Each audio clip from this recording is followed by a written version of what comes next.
Hello subscribers! You don't seem to get enough of Game of Thrones, which is good, because neither do I. I've been getting a lot of requests about Season 2 of the future of Game of Thrones, but I'm afraid that will have to wait. I'm not quite satisfied with Season 1 yet. The format in which I made it is too shallow. That being said, here's a little taste of what I've been working on this last couple of months to remedy that. The full story will be uploaded when it is ready, but for now, listen to this and tell me what you think. Vologda out.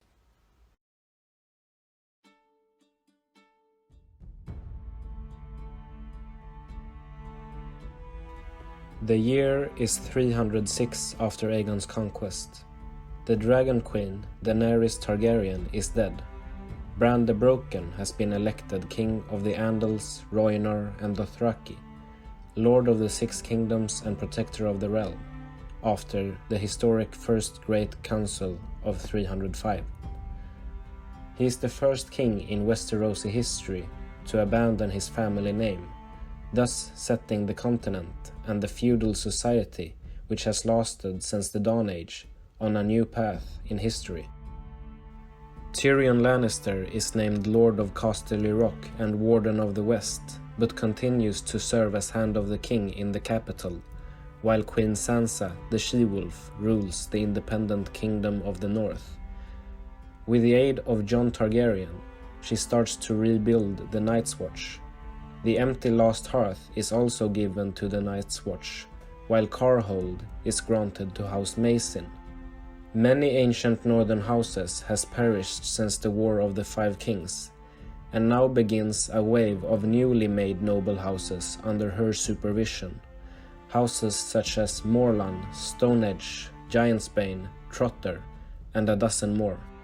Sansa also lays claim to the former Freylands as payment for the Red Wedding. King Bran, Tyrion Lannister, and Edmure Tully consents, and the northern border is pushed south. The Crown faces great difficulties in the aftermath of the Great War and the Last War. The Iron Bank of Braavos demands that King Bran take responsibility for the gold owed by his predecessor, the Mad Queen, but his hand refuses and argues that neither the Seven Kingdoms nor the Iron Throne exists anymore. This is seen as the beginning of the conflicts between Braavos and King's Landing. Lord Bronn Blackwater rules the Reach from Highgarden and allows the remaining Dothraki to settle in the Cookshaw Plains with autonomy. But soon, the Horse Lords are stripped of the rights to roam and are forced to leave their old way of life and settle down in the abandoned villages. Within days, they go from being the most feared, respected, and free people in the known world to being the unwelcome immigrant underclass of the South, and no one is happy about it. Not the Lords, not the Crown, and certainly not the Dothraki. Meanwhile in Meereen, Drogon takes Daenerys to the Great Pyramid, but when the guards try to recover her body, he denies them and flies back west across Dragon's Bay. Word spreads, and soon enough, both Yunkai and Astapor learns that their queen is dead, and so they declare independence from Meereen. As the region is plunged into a major political crisis, Daario Naharis locks himself in his quarters and sets himself on fire in grief.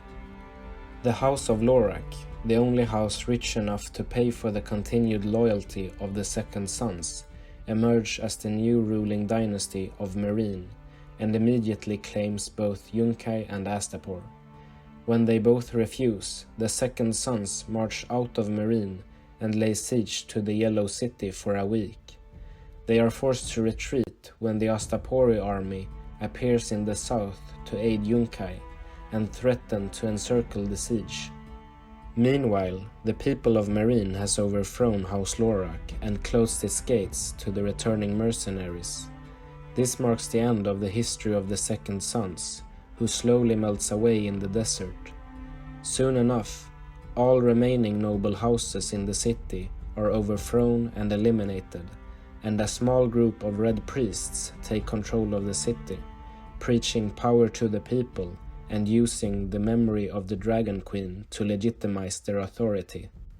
It is assumed that Drogon took Dany's dead body to the ruins of Valyria, where he himself died not long after, although sailors and pirates who dared venture close enough to that shattered peninsula would later claim to have seen a winged shadow in the skies.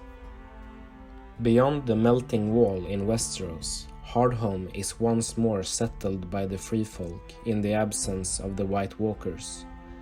The town quickly grows into an important trading hub under the independent House Giantsbane. They maintain close connections with the Night's Watch, who on a scouting mission discover that the island of Skagos is completely empty of all life. The last time the Skagosi had contact with the Night's Watch was during the rule of Lord Eddard Stark in the century prior, and now, under Jon Targaryen and Tormund Giantsbane, the island is once again resettled. Hoping to take revenge and regain their losses from the crown, the Iron Bank of Braavos offers Lady Yara Greyjoy to pay for the restoration of the Iron Fleet if she declares independence from the crown. As unrest among the Ironborn is high after the failed independence movements, Yara accepts in order to win support. Not long after, she is proclaimed Yara Greyjoy, Lady Reaper of the Iron Islands and Queen of Salt and Rock. King Bran has foreseen the Braavosi plot, however, and avoids conflict by willingly acknowledging her independence. Thus, he has gained the friendship of a new nation, while Braavos is further weakened and angered by the cost of building the Iron Fleet for Yara.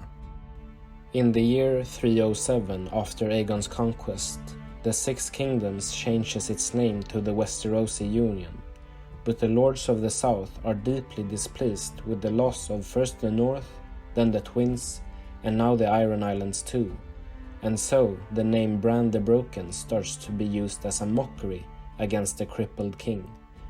By now, it is obvious that the peaceful utopia that was expected after the end of the wars was but a fantasy, and reality proves much harsher, especially for the small folk who are forced to pay and rebuild their ruined lands. Unrest is even higher among the Dothraki, who has been forced into poverty and a foreign lifestyle. As support for King Bran is lower than ever, the remaining horse lords seize their opportunity and unite under Khal Horro, who sacks the nearby capital before they can even close the gates. In response, the Stormlands under Gendry Baratheon, the Westerlands under Tyrion Lannister, and the Riverlands under Edmure Tully calls their banners and assemble outside Fountain to meet the outnumbered Dothraki. The insignificant rebellion is expected to be crushed in a matter of days, but to their surprise, the Blackwater troops of the Reach remain in Highgarden despite being called to aid the crown. In the Battle of Fountain, the Westerosi forces are taken by surprise in the night and are utterly defeated by the Dothraki. Upon receiving this news, the Braavosi fleet sails into Blackwater Bay and lays siege to the ruined capital, and Khal Horro returns to the city and traps King Bran in Maegor's Holdfast. Meanwhile, his men start pillaging the surrounding countryside and even the Riverlands as far north as God's Eye. Braavos pressure the Iron Islands to join the Dothraki rebellion on their side, and Yara agrees, sailing her new Iron Fleet to King's Landing alongside the Braavosi. Without warning, however, the Ironborn turn and open fire upon the docked Braavosi ships, and the naval blockade is swiftly lifted. The Dothraki riders are forced to flee the city as they lack the advantage against the Ironborn raiders in the narrow streets and alleys. As they do so, however, they are pursued and trapped by the Tarly archers from the south and the heavy cavalry of the combined strength of the north and the Vale. Khal Horro is killed in the fighting. What followed came to be remembered in Westerosi history as the Dothraki Genocide, where the remaining Dothraki were hunted down and killed for sport and revenge. Worst of them all was the new Lady of the Reach, Melissa Tarly, who blamed the Dothraki for the death of her husband and son during the last war. Tens of thousands Dothraki civilians were drawn and quartered in the south between the years 308 to 314. Lord Bronn Blackwater is eventually captured by the Tarlis and executed for his treason. These systematic executions would continue in the Reach until the entire Dothraki population was all but gone, and suddenly, support for King Bran, who refused to give up in his darkest hour, is record high, while relations with Queen Yara and Sansa, who came to his aid despite no obligation to do so, are better than ever.